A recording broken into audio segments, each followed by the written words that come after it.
என்னண்ணா பொசுக்குன்னு சொல்கிறீங்க? அவன் போலீஸ் வந்து எடுத்து போட்டு எங்கே இருந்தார்? அவருக்கு துணி இல்லாமா? அதெல்லாம் அது வேற ஆளுதுண்ணே. அந்த வாட்டர் பாட்டில் இருக்குல்ல, ஆமாம், அந்த இடத்துல இருந்தார். பேர் எதுவும் தெரியுமா? தெரியலண்ணே. அவங்க அதுக்கே அந்த ஒருத்தன் வெள்ளை கலர் துண்டு போட்டிருக்கான், அவன் சண்டை போலீஸ் கூட. ஏன் சேர்த்ததுக்கு நானா பொறுப்பு, நானும் தூக்க முடியாது, வைக்க முடியாது, உன்னால் முடிஞ்சதை பண்ணிக்கோ. ஏன் அவர் யார்? அவனும் பசங்களில் படுக்கிறவன் தான். படுக்கிறதானா?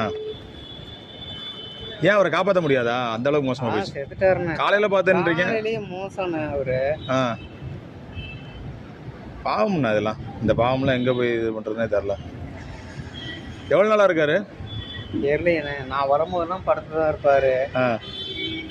இன்னைக்கு காலை நான் அவருக்கு எதாவது வாங்கி கொடுத்துருப்பீங்களா நீங்கள்? அதெல்லாம் இல்லை, நான் சாப்பாடுலாம் வாங்கி கொடுத்துருக்கீங்க. காசெல்லாம் கொடுத்துருக்கேன். பேர் எதுவும் தெரியுமா? அவர் பேர் பேர்லாம் கேட்டது இல்லைண்ணே. வயசு எவ்வளோ இருக்கும் அவருக்கு? தெரியலைண்ணே. 80 பக்கம், 50க்கு மேலேயே. எவ்வளோ நாளாக இருக்காருன்னு தெரியாது. ஆனால் உங்களுக்கு எத்தனை நாளாக தெரியும்? எனக்கு ஒரு 4 நாளாக தான் தெரியும். அதுக்கு முன்னாடி தெரியும்? அதுக்கு முன்னாடி நான் ஒரு தடவை இந்த கோயிலுக்கு வந்தப்போ சாப்பாடு காசெல்லாம் வாங்கி கொடுத்து போனேன். அப்புறம் வேட்டி சட்டை எங்கள் அப்பா அதெல்லாம் கொண்டு வந்து கொடுத்துட்டு போனேன்.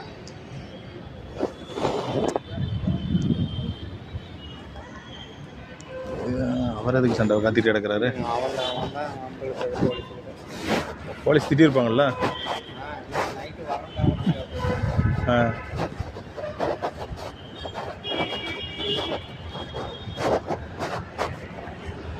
கேமரா ஒர்க் ஆகும்ல, எப்படி தானே உங்களுக்கு தெரியும்ல?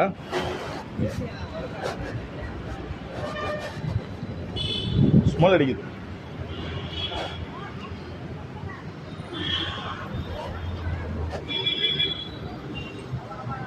யாருன்னு தெரியல.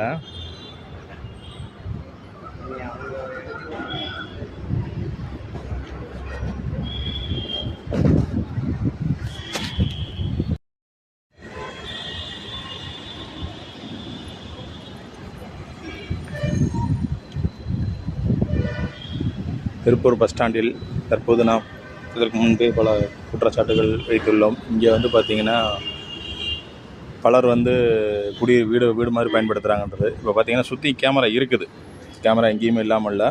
தற்போது பார்த்திங்கன்னா இன்று வந்து பார்த்திங்கன்னா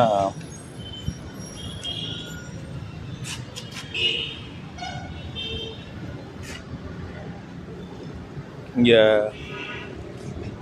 ஒரு முதியவர் ஒன்று இறந்துட்டார். ஆம்புலன்ஸ் போச்சு, வந்து விசாரிச்சுட்டு நீ காலைல கூட பார்த்ததா சொல்கிறாங்க. இங்கே பாருங்கள், எல்லாம் நிற்க முடியல. அப்பா, கடுமையான துர்நாற்றம்.